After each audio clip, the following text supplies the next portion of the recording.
ஆதி காலத்து சாட்சியமான படுகளம். சற்று மேடான அந்த கோயிலை சுற்றிலும் அங்கங்கே கற்குவியல்கள். பக்தர்கள் இங்கு மனதில் வேண்டிக் கொண்டதின் அடையாளங்களாக கோயிலுக்கு எதிரில் கற்களை சிறு குவியலாக அடுக்கி வைத்துவிட்டு போகிறார்கள். வேண்டுதல் நிறைவேறியதும் வந்து அந்த கற்குவியல்களை கலைத்துவிட்டு போகிறார்கள்.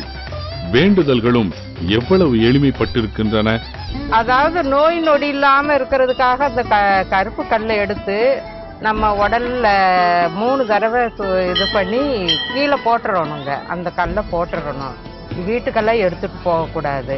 அப்படி இருந்ததுனாக்க கை கால் குடைச்சல், இப்போ இந்த நோய் இருக்கிறது நீங்குதுங்க. அப்புறம் ஏதாயிலும் ஒரு வேண்டுதல், வீடு கட்டணும், ஒரு நிலம் வாங்கணும், எது வாங்கணும்னு கல்லுகளை குமிப்பாங்கங்க. அந்த குமிச்சுட்டு அது நம்ம காரியம் நிறைவேறிடுச்சுன்னா ஏதோ ஒரு குட்டான நம்ம கலைச்சு விட்டுறோனுங்க. அது போல நான் செஞ்சிருக்கிறேங்க.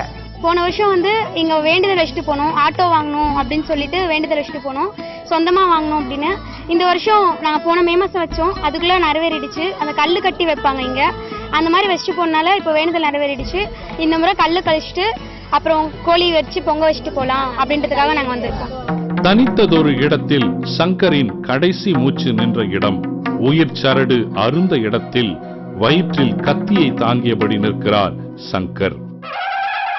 அருகில் அவருடைய குதிரை, சுற்றிலும் சில வேல்கள். அடுத்து பொன்னர் உயிரிழந்த இடத்தில் சிறு கருவறையில் காட்சியளிக்கிறார். பொன்னர் சங்கர் இறந்த இடத்துல ரத்த வெள்ளமா போயிருந்துருக்குதுங்க. அந்த ரத்த வெள்ளத்துல அந்த கட்டி அப்படியே கட்டியா மாறி கல்லா மாறி அப்படியே கிடக்குது. அதற்கப்புறம் பொன்னர் சங்கருடைய தங்கச்சியான அருக்காணி படுகளத்துக்கு வந்து அண்ணன்களுடைய உடல்களை பார்த்து கதறி அழுதிருக்காங்க. பெரிய கண்டியம்மன் கிட்ட அண்ணன்களை மீட்டு தரும்படி அவங்க வேண்டி இருக்காங்க. பெரிய கண்டியம்மனும் 2 பேரையுமே உயிர்ப்பிச்சிருக்காங்க. ஆனா 2 அண்ணன்களும் எங்களுடைய ஆயுசு அவ்வளவுதான், முடிஞ்சு போச்சுன்னு சொல்லி உயிர் அடங்கிட்டு இருக்காங்க. அதுக்கப்புறம் தங்கச்சி அருக்காணியும் தேவலோகம் போயிட்டதா இங்க பாடப்படுற நாட்டுப்புற பாடல் சொல்லுது. ஒற்றை கலசம் கொண்ட சிறு கோவிலில் உதிரத்துடன் கலந்த உறவுக்கு ஓர் உதாரணமாக நிற்கிறார் தங்காள். மஞ்சள் பட்டுடன் கருவறையில் ஒரு ஜோதியை போல மின்னுகிற அவரை பெண்கள் திரளாக வணங்குகிறார்கள். தங்கா என்ன பண்ணுது, அண்ணனை காணாமலும் பொண்ணு வெளிநாட்டில இருந்து தேடி வருது. தேடி வரையில் வந்த இந்த இடத்துல அழுது புலம்புது. அழுது போகிற புலம்பையில் பெரிய காண்டிமன் தவம் இருக்குது. பெரிய காண்டிமனுக்கு ஈஸ்வரன் எப்படி கொடுத்துட்றாரு, அழுவ சத்தம், கோழி சத்தம், உலக்க சத்தம் 3 கேட்காம தவம் இருந்தீங்கனாக்கா உனக்கு ஒரு ரூபத்தை தரேன்னு ஈஸ்வரன் அனுப்பிச்சிடறாரு.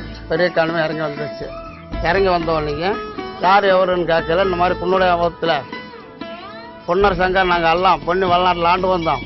எங்கள் அண்ணன்மார் வேட்டுப்படையோட வந்தவங்க, சண்டைக்கு வந்தவங்க எங்கன்னு பட்டு படவுல இருக்காங்க தெரியல.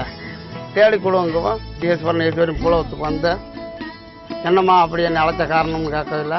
இந்த மாதிரி எங்கள் அண்ணன்மாரெல்லாம் பட்டு படவுலாம் ஆகிட்டாங்க, உயிரிழப்பு கொடுங்க அப்படிங்கவும். மாய கிருஷ்ணன் கோபண்டமெல்லாம் குறிஞ்சிவன சோலையில் தீர்த்தம் உண்டாக்குனது இருக்குது.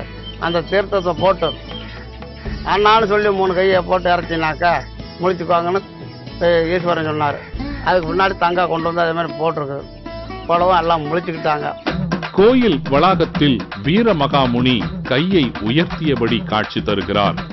அவருக்கு மலர் மாலைகளும் பண மாலைகளும் அணிவிக்கப்பட்டிருக்கின்றன. அவருடைய காலடியில் விளக்கேற்றுகிறார்கள். அவரை சுற்றிலும் ஏராளமான வேல்களும் சூலங்களும் நடப்பட்டிருக்கின்றன. மாசி மாதம் 10 நாட்கள் இங்க திருவிழா நடக்கும் போது கொங்கு நாடு மட்டும் இல்லாம பல பகுதிகளில இருந்து லட்சக்கணக்கான மக்கள் இங்க வந்து ஊரே ஜேன்னு இருக்கும். தங்களோட மண்ணுக்காக போராடினவங்களை மக்கள் என்னைக்குமே மறக்கிறதே இல்லை.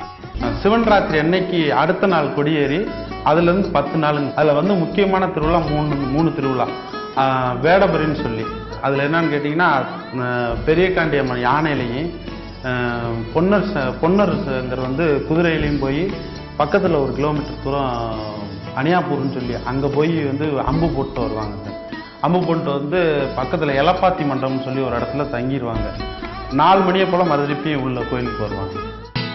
மாசி மாதம் அமாவாசை அன்று நடக்கும் திருவிழாவின் போது பொன்னரும் சங்கரும் உயிர் நீத்த படுகளத்தில் பக்தர்கள் சடலங்களைப் போல அசைவற்று படுத்திருக்க சில மணி நேரம் கழித்து அவர்கள் உயிர் மீள்கிற சடங்கு இப்போதும் நடக்கிறது. அப்போது கண்ணி கழியாத ஒரு இளம்பெண் கிணற்றிலிருந்து நீரை எடுத்து வந்து பொன்னர் சங்கருக்கு முன் நின்று அண்ணா என்று அழைக்க வைக்கிறார்கள். தங்களுடைய நினைவில் பசுமையாக பதிந்திருக்கிற பொன்னரையும் சங்கரையும் கால ஓட்டத்தை கடந்தும் சொந்தம் பாராட்டி வழிபடுகிறார்கள் தமிழகத்தின் பல பகுதிகளில் இருந்து வந்து குவியும் பக்தர்கள். முதல்ல மலை உச்சியில இருந்த பெரிய கண்டியம்மன் கோவில் இப்ப கீழே இருக்கு, அதுவும் முன்னாடி தனியா இருக்கு. அடுத்து பொன்னர், சங்கர், தங்காள், சம்புகன், மகாமுனி, வீர மகாமுனி இவங்களோட சிலைகள்லாம் இருக்கு. கல் மண்டபத்தை தாண்டியதும் கருவறையில் வீற்றிருக்கிறார் பெரிய கண்டியம்மன். வீரமலை உச்சியில் தவத்தில் இருந்த கண்டியம்மன் இப்போது எளிமையான கோயிலுக்குள் காட்சி தருகிறார். பேரல் உடம்பு சரியில்லைன்னு சொல்லி வந்திருந்தோம். நாங்கள் நினைச்ச மாதிரி நல்லதாயிருச்சு. அதனால இப்போ வந்து மொட்டை அடிச்சு பொங்கல் வச்சு போலான்னு வந்திருக்கோம். மாசி மாத திருவிழா பொன்னர் சங்கரை குலதெய்வமாக கும்பிடும் லட்சக்கணக்கான மக்களை இங்கு ஒன்று சேர்க்கிறது.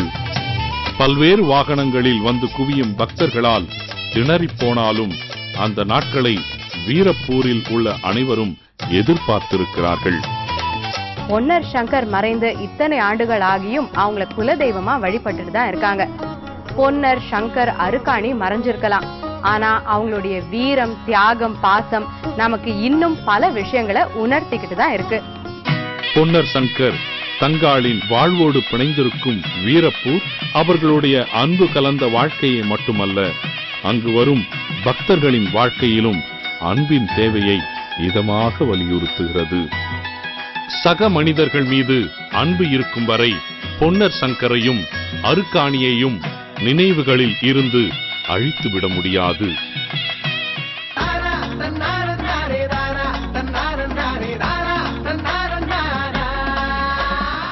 எங்க குலசாமி சிறப்பு பகுதியில கிராமிய கலைஞரும் நடிகையுமான திருமதி பறவை முனியம்மா அவங்களுடைய குலசாமி பத்தி இசையோட நமக்காக சொல்லவிருக்காங்க. வாங்க பார்க்கலாம்.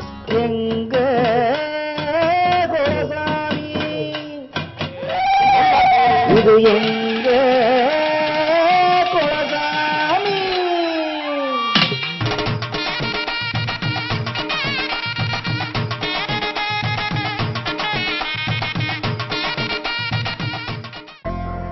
வணக்கம். ஜெயா டிவி பார்த்துட்டு இருக்கும் நேயர்களுக்கு என்னுடைய மனமார்ந்த நன்றியை தெரிவித்துக் கொள்கிறேன். சினிமா உலகத்துல போய் முதலாக நான் பாடின பாட்டு வந்து தூள் பாட்டு.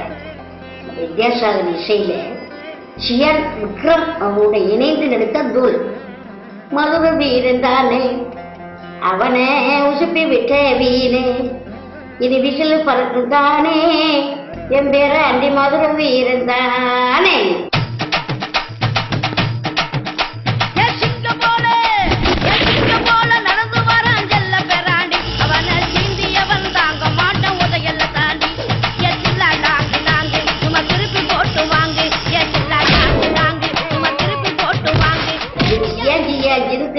புத்தூருக்கு அனுப்பு, சியாஜியாஜினுக்கு சும்மா புத்தூருக்கு அனுப்பு.